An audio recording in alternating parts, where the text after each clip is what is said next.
जी नमस्कार दोस्तों, आज फिर उपलब्ध हैं आपकी सेवा में। आप कितना भी कुछ भी कहें, अपन ना मानने वाले। अपन कंप्यूटर का सिलेबस और कंप्यूटर के एमसीक्यू तैयार करके ही मानेंगे। ठीक, तो एक लेक्चर अपना इस पे हो चुका है, एक लेक्चर आज और होने वाला है। और अब से मैं प्रयास करूंगा कि लेक्चर रोज हो, क्योंकि ऑफलाइन क्लासेस थोड़ी सी कम हो गई हैं, सिलेबस कंप्लीट हो चुका है। तो बहुत ज़्यादा टाइम अपन को अब नहीं लगने वाला है। 20 से 25 क्लास में अपन पूरा कंप्यूटर निपटा लेंगे।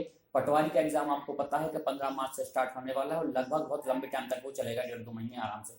अपने पास सफिशियंट टाइम है, अपन बहुत अच्छे से इसकी प्रैक्टिस कर सकते हैं। हमने आपको बार बार बोला है, ये सिस्टम, ये कंप्यूटर जो है सिलेबस में इस प्रकार से है कि सामान्य कंप्यूटर पूछा जाएगा और इससे संबंधित क्वेश्चन बहुत ज़्यादा टफ नहीं रहने वाले। यहाँ से आप अपना टाइम बचाकर मैथ्स में और रीजनिंग में टाइम देंगे, क्योंकि वहाँ अगर आप टाइम ज़्यादा लगाएंगे, एफर्ट्स ज़्यादा लगाएंगे, तो नंबर ऑफ क्वेश्चंस ज़्यादा सही कर पाएंगे आप, और ये आपके एग्ज़ाम को क्वालिफाई करने में बहुत बड़ी भूमिका निभाने वाला है। तो पहला क्वेश्चन हमारे पास है, आप देख सकते हैं स्क्रीन पर, आपको दिख रहा होगा। पहला क्वेश्चन है हमारे पास, क्या, प्रथम गणना करने वाला यंत्र कौन सा था। तो ये वाली चीज़ें हमने सारी की सारी पढ़ी थी कहाँ पे, जब हम कंप्यूटर की जनरेशन पढ़ रहे थे। ठीक, तो कंप्यूटर की जनरेशन में हमने ये पढ़ा था कि प्रथम गणना करने वाला यंत्र कौन सा था। तो डायरेक्ट अगर आंसर की बात करें हम, तो प्रथम गणना करने वाला यंत्र था हमारा अबेकस, ABACUS, अबेकस। ये था प्रथम गणना करने वाला यंत्र। अब अगर थोड़ा सा इसमें और चर्चा कर ले जाए तो बनाया किसने था, तो एक चाइनीज व्यक्ति था जिसका नाम था ली काई चेन। ठीक, तो ली काई चेन इस व्यक्ति का नाम था जिसने ये बनाया। जो हमारी ऑफलाइन क्लासेस में हमसे जुड़े हैं उनको पता है, राइटिंग माशाअल्लाह है हमारी। बच्चों को वहां पे भी समझ में नहीं आती, तो यहाँ पे तो थोड़ा और दिक्कत होगी, क्योंकि बहुत ज़्यादा यूज टू हम इससे है नहीं है। ठीक, बहुत कम ही वीडियो हमारे यूट्यूब पर आते हैं, लेकिन समझने का प्रयास करें या शब्द थोड़ा सा ध्यान से सुने तो समझ में आ जाएगा। ठीक, तो अबेकस बनाया था ली काई चेन ने, और ये एक जो है हमारा चीनी व्यक्ति था। ठीक, चीन का रहने वाला था। अबेकस एक गणना करने वाला यंत्र था। अगर अपन देखें तो बचपन में जिस पर हम, जो हमारी स्लेट होती थी, ऐसी स्लेट होती थी, यहाँ पर हम कुछ लिखते थे और यहाँ पर बने होते थे हमारे खेलने के लिए। ठीक, ऐसे, और बीच में यहाँ पर कुछ मोती लगे होते थे ऐसे, है ना। तो ये मोती जो है यही होते थे गणना करने वाला यंत्र, तो इसी को हम बोलते थे अबेकस। ठीक, तो ये वाला इतना जो पोर्शन था, ये था हमारा अबेकस, गणना करने वाला पहला यंत्र। ठीक, नेक्स्ट दूसरा क्वेश्चन देखते हैं हम। दूसरा क्वेश्चन देखिए जरा क्या है। दूसरा क्वेश्चन है, पैकमैन नामक प्रसिद्ध कंप्यूटर। पैकमैन नामक प्रसिद्ध कंप्यूटर किस खेल के लिए, किस काम के लिए बनाया गया था। तो डायरेक्ट वन लाइनर क्वेश्चन है, खेल के लिए बनाया गया था, इसमें बहुत ज्यादा अपन को करने को कुछ है नहीं है। ठीक, नेक्स्ट क्वेश्चन अपने पास है, हरमन होलेथ। क्या है, पंच कार्ड का आविष्कार किसने किया था। पंच कार्ड का आविष्कार किसने किया था। तो अगर डायरेक्ट आंसर की बात करें हम, तो डायरेक्ट आंसर है हमारे पास हरमन होलेथ। हरमन होलेथ एक अमेरिकी व्यक्ति था जिसने पंच कार्ड का आविष्कार किया था। पंच कार्ड का प्रयोग जो है वो मेमोरी के रूप में किया जाता था। मेमोरी के रूप में कैसे किया जाता था, और मेमोरी है क्या। देखिए पहले क्या होता है, एक अगर आपको रंगोली बनानी है तो दो तरीके हैं। एक तो ये है कि डिजाइन आती हो तो अपने हाथ से डिजाइन बनाने, और अगर नहीं आती डिजाइन तो आपने देखा होगा वो पेपर आता है जिसमें डॉट डॉट डॉट डॉट बने रहते हैं। आप उस पेपर को ऐसा रखें, उसके ऊपर से कलर डालें, कलर हटाएं और पेपर उठा लें, तो उसकी आकृति छप जाती है। बिल्कुल यही पंचकार्ड था। तो पंचकार्ड में भी मेमोरी को या बिट को स्टोर करने के लिए छोटे छोटे डॉट होते थे। जैसे कि मान लीजिए कि हमको हाई लिखना है, तो कैसे, ऐसे ऐसे, ये इस प्रकार से ऐसी मेमोरी स्टोर बिट स्टोर की जाती थी, और ऐसा आपका हाई लिख जाएगा। तो ये पंचकार्ड का आविष्कार जो है हरमन होलेथ को इसका श्रेय दिया जाता है। ठीक, अब पंचकार्ड और हरमन होलेथ से संबंधित यहाँ पर एक पॉइंट और आपको ध्यान रख लेना चाहिए, आईबीएम के आविष्कार, आईबीएम का जनक, आईबीएम का जनक नहीं, आईबीएम कंपनी है, तो कंपनी को जिसने बनाया वो हरमन होलेथ था। आईबीएम का फुल फॉर्म अक्सर पूछा जाता है, आईबीएम का फुल फॉर्म हमको ध्यान रखना है।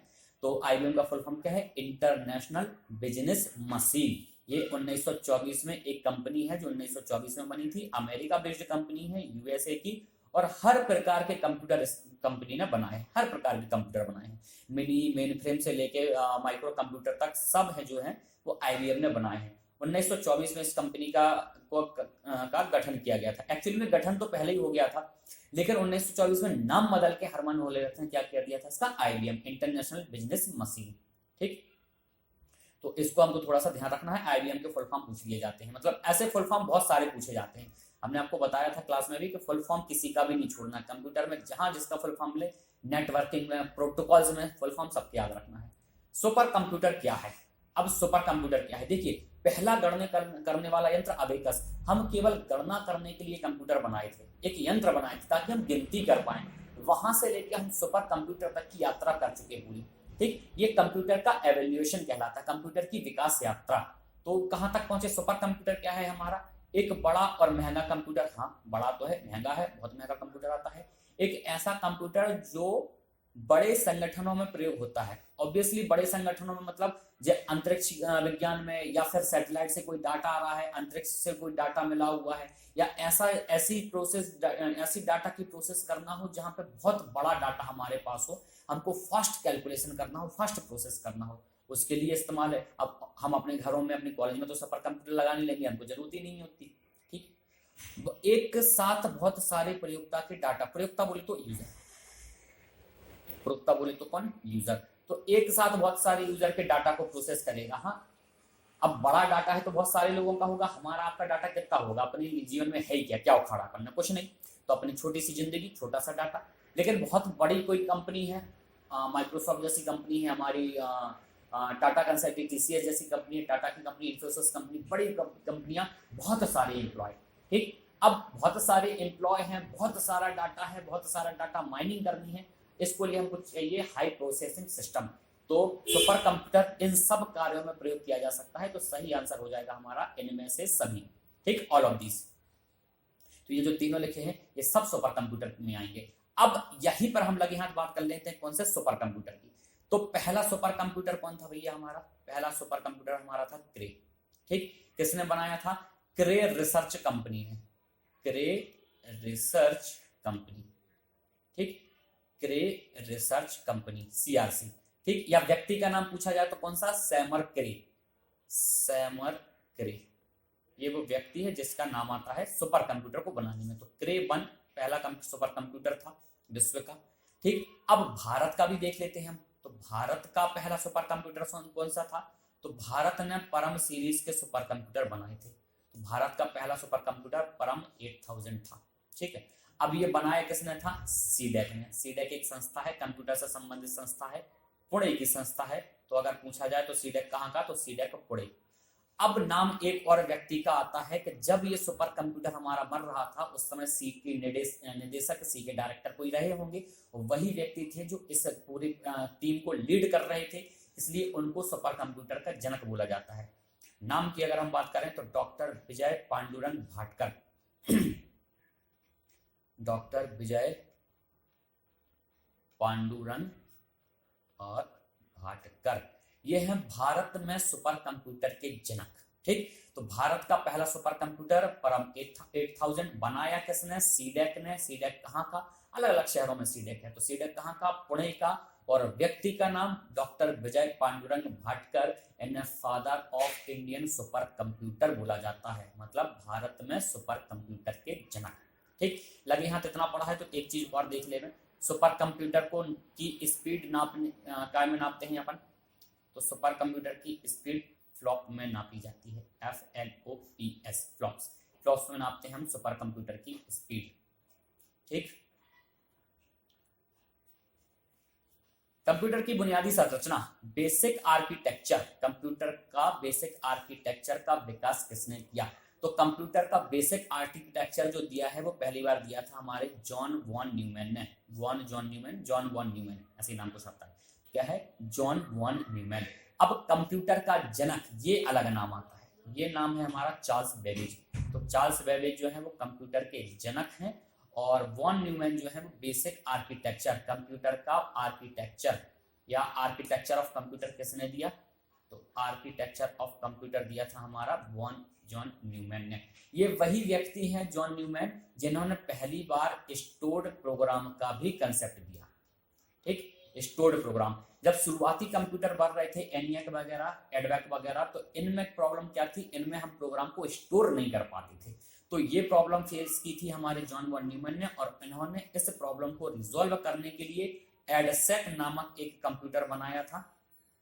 EDAC एडसेक, और इस कंप्यूटर में पहली बार स्टोर्ड प्रोग्राम लिखा रख दिया था, पहली बार स्टोर किया गया था प्रोग्राम इसी कंप्यूटर में। किसने किया था? जॉन वॉन न्यूमैन ने। ठीक है, अब यहाँ पर एक क्वेश्चन, और एक क्वेश्चन क्या कि विश्व की प्रथम प्रोग्रामर, पहली प्रोग्रामर कौन है?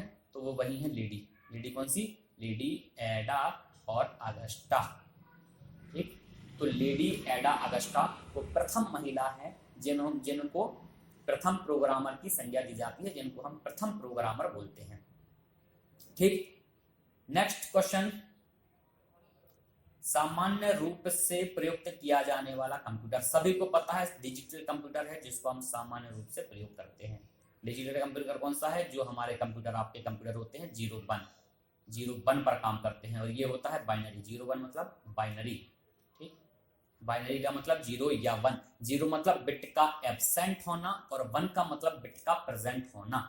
और बाइनरी का आविष्कार किसने किया था? तो ये भी वही थी। कौन? एडा अगस्टा, AUGUSTA, लेडी एडा अगस्टा, यही है जिन्होंने बाइनरी का आविष्कार किया। तो सामान्य रूप से प्रयुक्त किया जाने वाला कंप्यूटर हमारा होता है डिजिटल कंप्यूटर। ठीक, जो बाइनरी पे वर्क करता है, 0 और 1 पे काम करता है। देखिए ये आ गया फिर से क्वेश्चन हमारा, कौन सा? क्रे 1 वाला।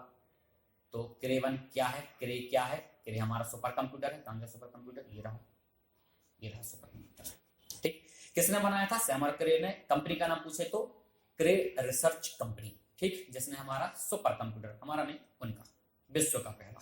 ठीक, ये है प्रिंट प्रीव्यू के लिए कौन सी शॉर्टकट की का प्रयोग किया जाता है? MS ऑफिस से सबसे ज्यादा क्वेश्चन आएंगे।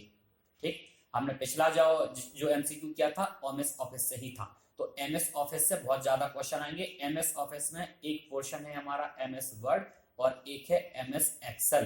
पावर पॉइंट भी है, लेकिन पावर पॉइंट से इतने ज्यादा क्वेश्चन हमको देखने को नहीं मिलेंगे। ठीक, तो MS वर्ड से MS एक्सेल से क्वेश्चन ज्यादा आएंगे। हम आपको बता चुके हैं कि MS वर्ड MS एक्सेल मतलब पूरे MS ऑफिस से क्वेश्चन किस प्रकार से आएंगे। एक तो यही वाला जो दिख रहा है हमको, क्या? शॉर्टकट की, किसी भी टास्क की शॉर्टकट की। दूसरा, अब प्रिंट करना है तो प्रिंट वाला कमांड हमको किस टैब में, किस मेन्यू में जाके मिलेगा, इस प्रकार से क्वेश्चन। ठीक, तो प्रिंट प्रीव्यू करना है तो प्रिंट प्रीव्यू के लिए हमारे पास है शॉर्टकट की कंट्रोल F2। ठीक, कंट्रोल और F2 अब दबाएंगे तो प्रिंट प्रीव्यू। प्रिंट प्रीव्यू का मतलब होता है कि प्रिंट देने से पहले ये चेक करना कि वो प्रिंट दिखेगा कैसे।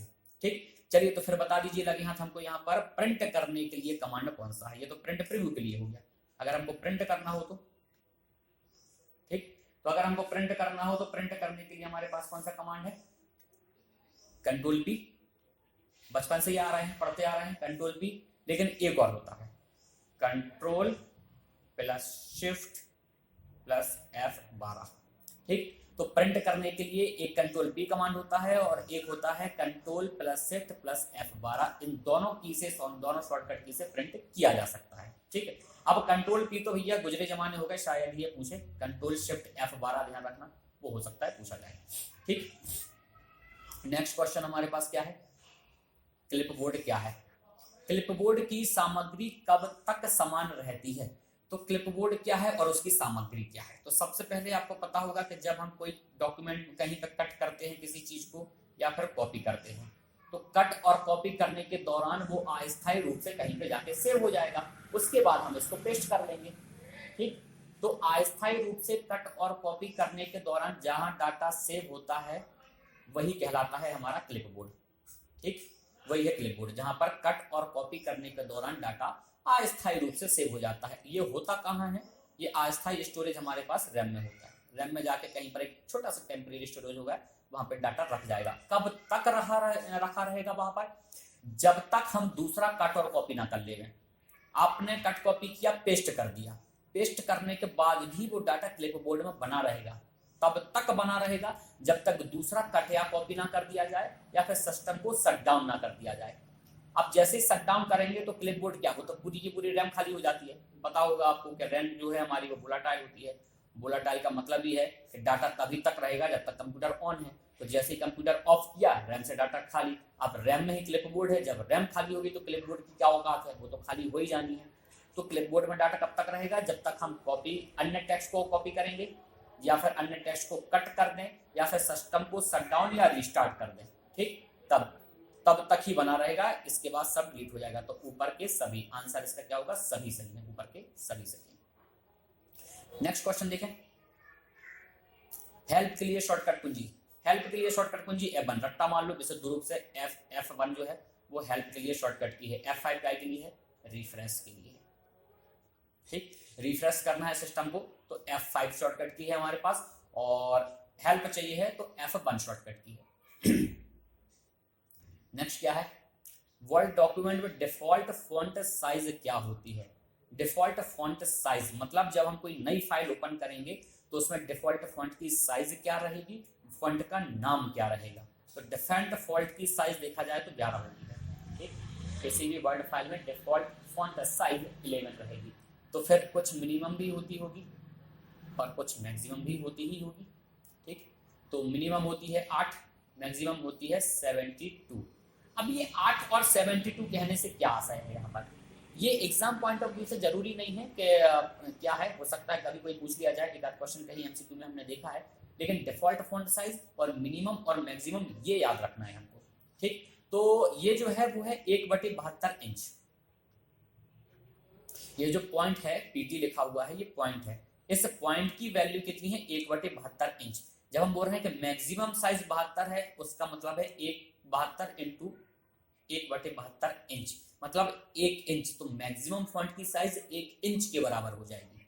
ठीक, और मैक्सिमम सॉरी क्या फॉन्ट का name, by default font name क्या रहता है, तो बाय डिफॉल्ट फॉन्ट का नाम रहता है कैलिबरी, CALIBRI कैलिबरी। ठीक, तो बाय डिफॉल्ट फॉन्ट का नाम क्या रहेगा, तो कैलिबरी रहता है। ठीक, नेक्स्ट क्वेश्चन क्या है हमारे पास, नेविगेशन पेन। नेविगेशन पेन को ओपन करने के लिए शॉर्टकट की क्या है हमारे पास, तो नेविगेशन पेन को ओपन करने के लिए शॉर्टकट की हमारे पास है कंट्रोल F। ठीक, कंट्रोल F, कंट्रोल F, ये हो गया हमारा नेविगेशन की। ठीक, अब कंट्रोल और N जो है वो हमको मिलेगा कहाँ। ठीक, ये है आपके लिए होमवर्क, आप इसको देख के कमेंट बॉक्स में कमेंट करेंगे। अभी तक कोई क्वेश्चन हमने नहीं पूछा, इसलिए अब ये आपका क्वेश्चन है, होमवर्क है आपका। ठीक, नेविगेशन पेन मिलेगा कहाँ। हाँ, आपको बता देते हैं नेविगेशन पेन में होता क्या है, ताकि आपको ढूंढने में आसानी रहे। नेविगेशन इसमें फाइंड मिलेगा आपको, रिप्लेस मिलेगा आपको, और गो टू टैब मिलेगा। ठीक, तो ये 3 चीजें हैं, इनको नेविगेशन पेन बोलते हैं। एक विंडो खुल जाएगी, जैसे आप कंट्रोल F करेंगे एक विंडो खुल जाएगी। तो फाइंड करने के लिए शॉर्टकट की क्या है, कंट्रोल+F। रिप्लेस करने के लिए शॉर्टकट की क्या है, कंट्रोल+R नहीं है, H है, बार बार एक ही गलती नहीं करना है। ठीक, कंट्रोल+H। और गो टू के लिए है कंट्रोल+G। ठीक, तो ये है हमारे पास शॉर्टकट की, फाइंड, रिप्लेस और गो टू की। ये ऑप्शन मिलते कहाँ हैं, ये आप कमेंट करके बताइए। नेक्स्ट क्वेश्चन क्या है हमारे पास, नेक्स्ट क्वेश्चन देखते हैं।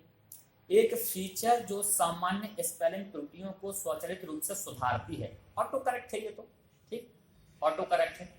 अब एक बात आपको ये बताइए हमको कि स्पेलिंग चेक, ऑटो करेक्ट मतलब स्पेलिंग चेक ही से है मतलब। ठीक है, स्पेलिंग चेक कर रहा है, ऑटो करेक्ट कर देगा। दूसरा, इसी में एक शब्द और आता है इसी के साथ, थीसॉरस। थीसॉरस। ठीक, अब इनकी शॉर्टकट की और ये दोनों मिलेंगे कहां पर। ठीक है, तो कहां मिलेंगे ये आप बताएंगे, शॉर्टकट की हम बता दे रहे हैं आपको। स्पेलिंग के लिए F7 है, थीसॉरस के लिए शिफ्ट के साथ F7 है। ठीक, शिफ्ट और F7 दबाएंगे तो थीसॉरस आ जाएगा, और केवल F7 दबाएंगे तो हमारे पास क्या, स्पेलिंग चेक करने के लिए आ जाएगा। दोनों ऑप्शन मिलेंगे कहां, ये आप कमेंट करेंगे। स्पेलिंग और थीसॉरस, जैसे आपने देखा होगा कभी वर्ड की फाइल अगर आप बनाएं तो अगर स्पेलिंग में ग्रामर मिस्टेक या स्पेलिंग मिस्टेक है तो शब्द के नीचे ऐसी खूब सारी लाइन देखने लगती हैं आपको, ऐसा बहुत सारे शब्दों के सामने। ठीक, ये जिस लैंग्वेज में आप लिख रहे हैं उस लैंग्वेज के अनुसार ग्रामर चेक की जाएगी और ऐसी लाइनें आ जाएंगी, सबके नीचे आ जाएंगी। ठीक है, तो स्पेलिंग चेक करके हम यहाँ से चेक कर सकते हैं कि कौन सी त्रुटियां यहाँ पर हो रही हैं। तो ये हमको मिलेगा कहाँ से, स्पेलिंग F7 में। ठीक, F7 शॉर्टकट ठीक है, मिलेगा कहाँ वो आप बताएंगे। वहीं पर आप जब जाएंगे तो नीचे एक सबसे नीचे इसका जब बॉक्स खुल जाएगा तो हाइड ऑप्शन आता है, हाइड स्पेलिंग और हाइड ग्रामर। आप दोनों को टिक कर देंगे तो ये लाल वाली जो ऐसे आ रहे हैं, लाल लाइन सबसे नीचे आ रही है, ये लाल लाइन पूरी की पूरी डिलीट हो जाएंगी। ठीक, ऐसा आप करेंगे तो ये सब डिलीट हो जाएगा ऐसा। ठीक है, तो ये होता है। अच्छा, थेसोरस का मतलब क्या है? थेसोरस का मतलब होता है समानार्थी शब्द। समानार्थी शब्द मतलब जैसे कि पानी का समानार्थी शब्द क्या है? पानी की जगह क्या अपन जल लिख सकते हैं, ऐसा। अब ये थेसोरस और इसकी जरूरत क्यों पड़ी है? एग्जाम पॉइंट ऑफ व्यू से जरूरी नहीं है, अपन एक लाइन में है सुन लेते हैं। अब अगर जब कोई कॉपी कर रहे हैं कहीं से नोट्स, तो प्लेगरिज्म डिटेक्ट होता है। प्लेगरिज्म मतलब वो बता देगा, कोई सॉफ्टवेयर होगा जो ये बता देगा कि आपने एज इट इज कॉपी किया हुआ है, तो फिर कॉपीराइट का उल्लंघन हो जाएगा। तो अगर एक सेंटेंस में कहीं पे लिखा हुआ है कि जल ही जीवन है, वहां पर आप जल को मिटा के जल की जगह थेसोरस कर दो पानी, पानी ही जीवन है, तो अब वो प्लेगरिज्म में नहीं आएगा। तो क्या किया हमने? कुछ नहीं किया है, खाली उसकी लाइन शब्द बदल दिया, हमारा अपना हो गया। तो ये जब कोई रिसर्च वगैरह करते हैं तो ये सब चीजें काम में आती हैं। थेसोरस चेक करने के लिए देखिए क्वेश्चन वही आ गया अपने पास। ठीक, थेसोरस चेक करने के लिए किस प्रकार का किसका प्रयोग किया जाता है? शिफ्ट F7 का हम आपको पहले ही बता चुके हैं। मिलेगा कहाँ ये आप हमको बताएंगे। ठीक, चलिए आज के लिए हमारे इतना ही है। ये क्वेश्चंस हैं, इन क्वेश्चंस में और क्या क्या क्वेश्चंस हो सकते हैं आप इनको खुद से करने का प्रयास करें। इसकी ये जो पीपीटी है हम आपको अपने टेलीग्राम चैनल पर डाल देंगे, आप वहां से डाउनलोड इसको कर सकते हैं। शॉर्ट में आप लोग नोट्स बनाएं और जितने भी एमसीक्यू हैं उन्हीं एमसीक्यू को और विस्तार दें और उनको मल्टीपल क्वेश्चन के तरीके से करें। जैसे एक क्वेश्चन है, आंसर तो एक ही सही होगा, लेकिन 3 ऑप्शन और उससे संबंधित क्या है ये आप उसी पेज में वहीं पर कहीं पर नोट डाउन कर लें, ताकि जब आप रिवीजन करें तो मल्टीपल टाइम रिवीजन हो जाए। सफलता की एकमात्र कुंजी वही है जिसने मल्टीपल रिवीजन किया हुआ है। 1 महीने का टाइम अभी भी कम नहीं होता है, बहुत पर्याप्त टाइम है। आप आराम से तैयारी करके आपने तैयारी की हुई होगी, कोचिंग वगैरह भी ज्वाइन की हुई होगी, बहुत मेहनत की है आपने और पहले भी की हुई है। तो इन सब का परिणाम इस एग्जाम में आपको मिल जाना है। बस थोड़ी सी एग्जाम की दिशा को धार दें, आप अपनी तैयारी को थोड़ा सा धार दें और बहुत आसानी से ये एग्जाम आपका जो है वो क्लियर हो जाएगा। हम रोज इस प्रकार के क्वेश्चन लेकर आएंगे। एक मेमोरी इंपॉर्टेंट पार्ट है, हम मेमोरी का पूरा एक लेक्चर भी रखेंगे। कैसे के पूछा जाता है कि कितने एमबी में कितने केबी, कितने जीबी में कितनी बिट, कितना बाइट, कितना निबल, ये सब चीजें क्या है न्यूमेरिकल पूछे जाते हैं, अक्सर पूछे जाते हैं, डेफिनेटली पूछा जाएगा। प्रीवियस ईयर के क्वेश्चन पेपर आप देख लें 2017 में जो हुआ था उसमें ये क्वेश्चन आए थे। हम इनको पूरा तैयार करेंगे, तब तक आप बने रहें। आपको अगर ये पसंद आया है तो आप इसको उन लोगों तक भी पहुंचाएं जो अभी तैयारी के प्रोसेस में हैं और अच्छे मटेरियल के लिए, अच्छे क्वेश्चंस के लिए जूझ रहे हैं। तो हमारी ये पहल जो उनके काम में आ सके उसमें आपके सहयोग की आवश्यकता है। आप इसी प्रकार सहयोग करते रहेंगे, अपन सब कुछ एक कलेक्टिव मैनर में सबको समेट लेंगे। Thank you so much.